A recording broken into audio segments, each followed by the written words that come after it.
Lo que te voy a decir, y quiero que quede claro, para no entrar en ningún juego, porque no me interesa en este momento de la pandemia, es entrar en juegos políticos, en apreciaciones políticas, sino realmente médicas. A cualquiera lo remito a que lean lo que es un colapso del sistema sanitario. Está tensionado, se está trabajando dentro de los planes estratégicos de máxima que se han hecho en esta pandemia. Entiendo que todas las jurisdicciones, tanto nacionales como provinciales, lo tienen. Se trabaja no el día a día, el hora a hora, con la utilización y la máxima utilización en redistribución de camas, en ampliación. Por supuesto que hay un límite, como todas las instituciones lo tienen, tanto en el equipamiento o en el uso de camas que deben ser con oxígeno. En la pandemia esta es importante saberlo, y de hecho ya todo el mundo lo sabe, y del recurso humano. Está tensionado o está estresado, como quiera serían las palabras más adecuadas. Pero no es, puntualmente no es colapso, y tampoco hay mucha gente que usa esas palabras, tanto a nivel nacional como provincial. Porque si vos escuchás, depende de qué lado están, y acá creo que hay un solo lado, que es el ser humano. Y si querés un sentimiento, es argentino. Estamos en una pandemia. Estamos en algo demasiado importante a nivel mundial, inédito como para estar jugando, o habrá mucha gente que tiene tiempo para jugar en ese juego, menos el personal y los profesionales de salud. No, cuando usted dice que hay gente que está jugando, yo creo que lo apunta a la clase, a ciertos dirigentes, ¿no? Sí, por supuesto, a todos. Sí, en el medio está la gente, doctor, porque la gente no creo que opine así. La mayoría de la gente está esperando justamente respuesta. A ver, por lo que acá hay mucha gente que estamos trabajando, del primero al último, y no importa el cargo ni el lugar que ocupan, cada uno sabe de su responsabilidad. Desde el día cero del año pasado de la pandemia. Sin importar el sueldo, sin importar el horario, sin importar lo que dejan de su vida personal, incluso a veces la vida, como ya sabemos todos. Entonces me parece que, y agradezco a los medios de comunicación la responsabilidad social que les compete, que no es poco en la pandemia, ¿no? Como en todas las catástrofes y en todas las situaciones límite que ha ocurrido en el mundo, como puede ser un tsunami, un terremoto. Bueno, esto es una situación de salud pública extrema en el mundo, es una pandemia con características inéditas, y bueno, creo que en esa situación límite, si querés poner ejemplos cercanos, Alvear lo ha demostrado, el hospital de General Alvear y todo el sistema de salud de General Alvear, que llegó a su pico de tensión máximo, que hoy está decreciendo, que bien o mal o lo que quieran juzgar, pero lo que nadie va a poder poner en duda es la entrega que ha tenido y la respuesta que ha dado el sistema de salud, por ejemplo, de General Alvear. Lo mismo está haciendo San Rafael y Malargüe. Doctor, ¿cuántas camas de terapia tiene el Hospital Shestakov y de cuánto es la ocupación hoy, día jueves? Mira, hablar de ocupación también es un error. ¿Por qué? Porque te digo una cosa, cuando el Hospital Shestakov, antes de la pandemia, recuerdo que tenía 7 camas, después la terapia, ¿no? Sí. En camas críticas, después se extendieron a 11 camas, y era una terapia polivalente. ¿Qué quiere decir polivalente? Donde había un sector de aislamiento y donde se internaba desde una persona que requería internación por un problema cardíaco, y una persona que venía con un politraumatismo, un accidente cerebrovascular, por dar algunos ejemplos. Sí. Todos esos sistemas, si yo te hablo de ocupación, y en algún momento tenía aislamiento, vos decís, bueno, tengo 3 pacientes COVID, y quería hablar de ocupación, y había otras camas ocupadas con otras enfermedades. Después todos esos servicios se van redireccionando, y ocurre, esto que te estoy diciendo es algo general, y ocurre a nivel nacional y en el mundo entero, y se transforman en terapias COVID exclusivamente. Sí.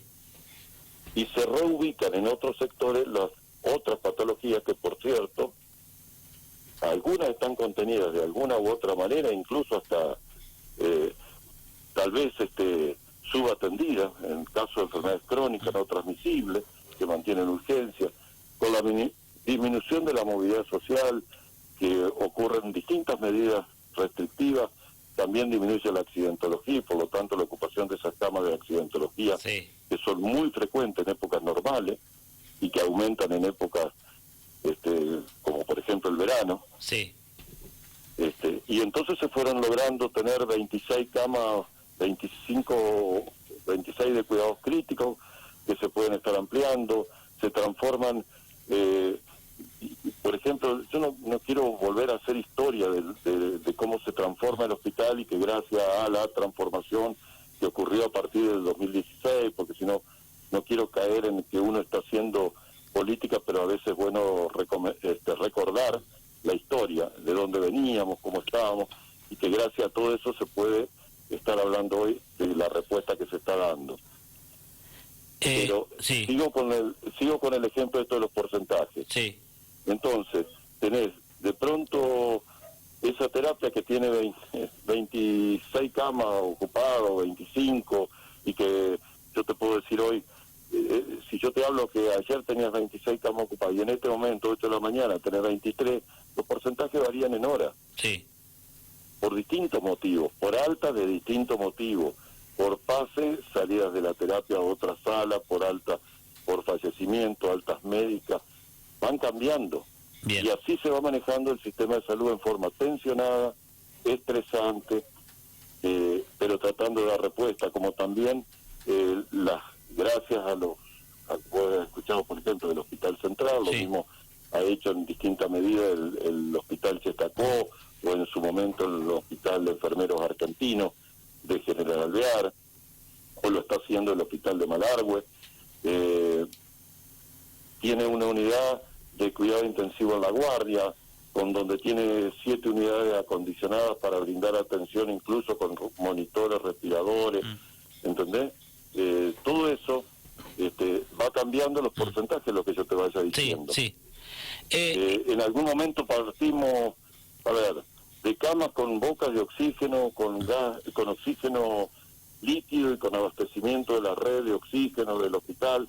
Bueno, tenía en algún momento, por decirte, 60 camas, hoy estás teniendo más de 150 camas con cuidados intermedios, moderados, de las patologías que se internan, que requiere el COVID. Lo mismo en esa transformación también, mucho más limitado por una cuestión estructural que no es de hoy. Sí. Lo hacen las clínicas privadas. Estamos tratando de dar respuesta a veces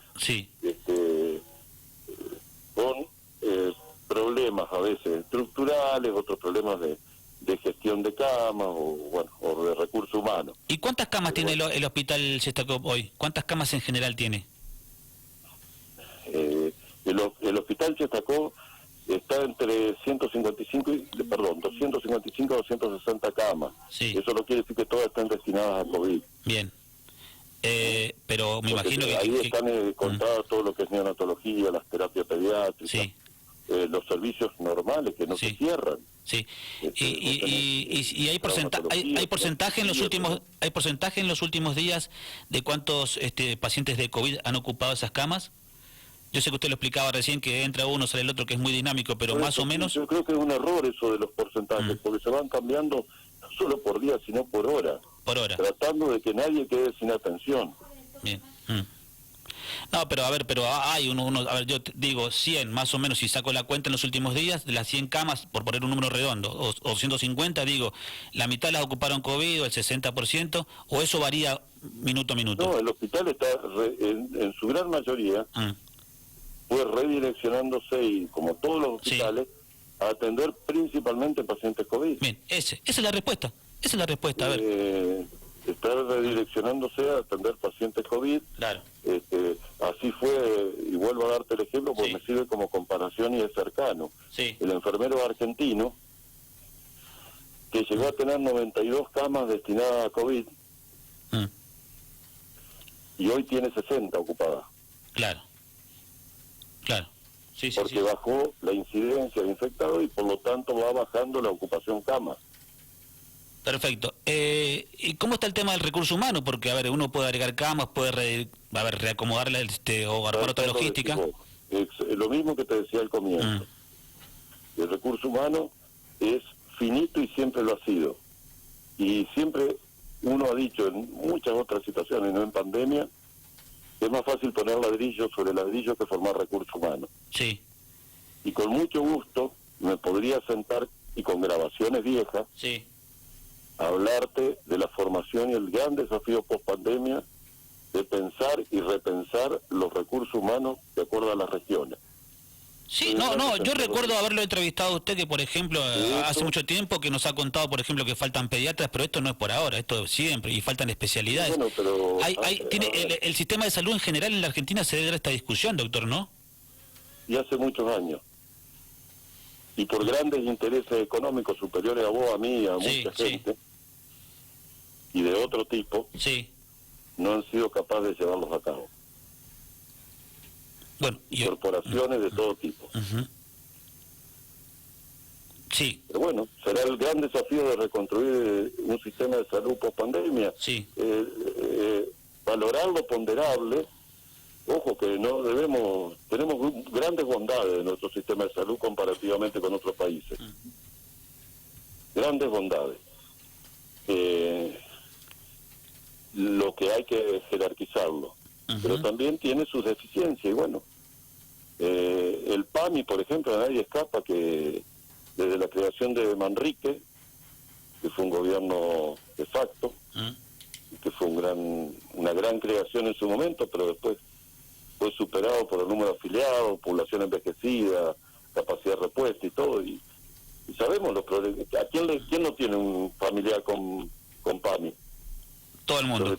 Y no en época de pandemia, y atravesando distintas gestiones, Yo creo que una vez por todas hay grandes temas que sí, sin duda, deben tener matices de colores, pero que deben ser asumidos con responsabilidad de cambio.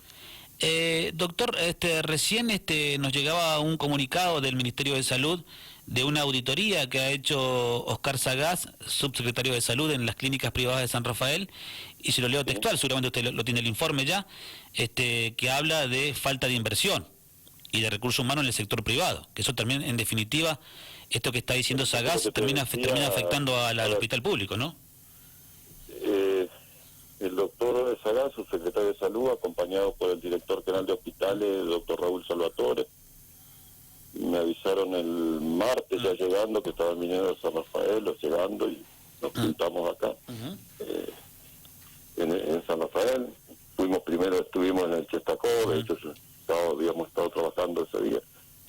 También habían estado en Alvear, estuvimos en Alvear, me acuerdo, un 1 de mayo, un día feriado también, porque uno no descansa y ellos tampoco, y estuvieron recorriendo, lo mismo que están haciendo, que hicimos en Alvear, que hicieron acá, yo los acompañé también, lógicamente, lo han hecho en otros lugares del Valle de Uco, del Este, creo que ayer estuvieron, no sé si ayer, el tuneciano Tupungato, lo hacen con las clínicas y con los hospitales públicos y clínicas de Mendoza, Gran Mendoza, se viene haciendo, es parte del trabajo del Ministerio. Hay una mesa de reunión, de enlace, como quieran llamarle, con ACLISA, que son las que reúnen las instituciones privadas, donde se van viendo todas estas políticas, la capacidad de respuesta, están integradas en la respuesta a la pandemia, no de hoy, sino desde el año pasado. Y con lo que vos haces referencia, un poco lo que yo te decía, ¿no? Que hay temas que son... él incluso creo que lo ha dicho, yo no sé todavía el informe de prensa, sí, lo escuché ayer por un medio local, donde hacía referencia a esto, y bueno, también es cierto que no es el momento a veces de discutirlo, pero también a veces de la no es solamente tema PAMI, tema FED y de otras obras sociales. Nadie ha hablado. Sí, lo dice el informe de prensa que nos acaba de llegar hace minutos.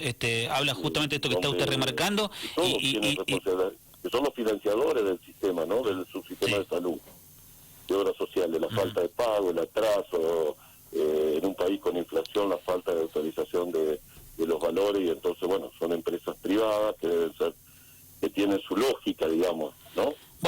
por todo esto que usted está comentando, ya sea en lo público o en lo privado, yo no tengo dudas, doctor Freidenberg, que la salud en general hay que barajar y dar de nuevo. Hay que barajar y dar de nuevo porque algo nos... Seguramente tendrá que ser... sin mezquindad de todos los partidos políticos, pero esto hay que barajar y dar de nuevo porque... Son política de Estado, uno qué sé yo, tal cual. Eso, se ha dicho y tiene formación, yo he tenido posibilidad también de tener mi experiencia a nivel nacional y yo creo que, bueno, que también lo territorial, lo regional, todo eso importa mucho, pues tenemos un país muy grande, muy amplio, con realidades totalmente distintas. Sí.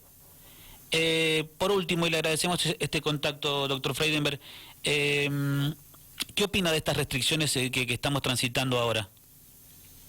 Desde el punto de vista epidemiológico, no lo digo yo, lo dicen los expertos o gente más actualizada y más estudiada, que siempre las restricciones de 14 o 21 días en todo el mundo han disminuido el número, que digo restricciones, no digo qué tipo de restricción, pero bien, que disminuye la circulación de gente, disminuye la cadena de contagio epidemiológica. Hay otros que hablan de las restricciones martillo, como son periodos acortados de 9 días o 10 días y después abrir un poco y volver a hacer por eso el efecto martillo. Sí. Así que bueno, Que son se está poniendo a como... nivel mundial sí, medidas que se adoptan dentro del trípode de la prevención, sin dejar de lado que es distinto hablar hoy de prevención al año pasado. Hoy tenemos vacuna y la gran prevención, y como buen pediatra creo ciegamente en las vacunas. sí. Así que en buena hora todas las noticias que se concreten de recibir vacuna y poder cuanto más rápido vacunar, tener una población mucho más y prontamente vacunada. Yo te puedo dar, a propósito de lo que te estoy diciendo, Sí. te voy a objetivar esto para que veas que Sí. vos has visto y toda la población lo vive, lo sufre, cómo se ha ido corriendo la edad de pacientes internados, de gente internada. Sí. No voy a hablar de población contagiada, porque siempre la población que va de los 40 a los 50 fue casi seguida por la de 30 a 40, más o menos así era la que más se contagiaba, la que más se contagiaba, sino ya de población que es interna, que ha bajado la edad, ha bajado el tema de las complicaciones y todo.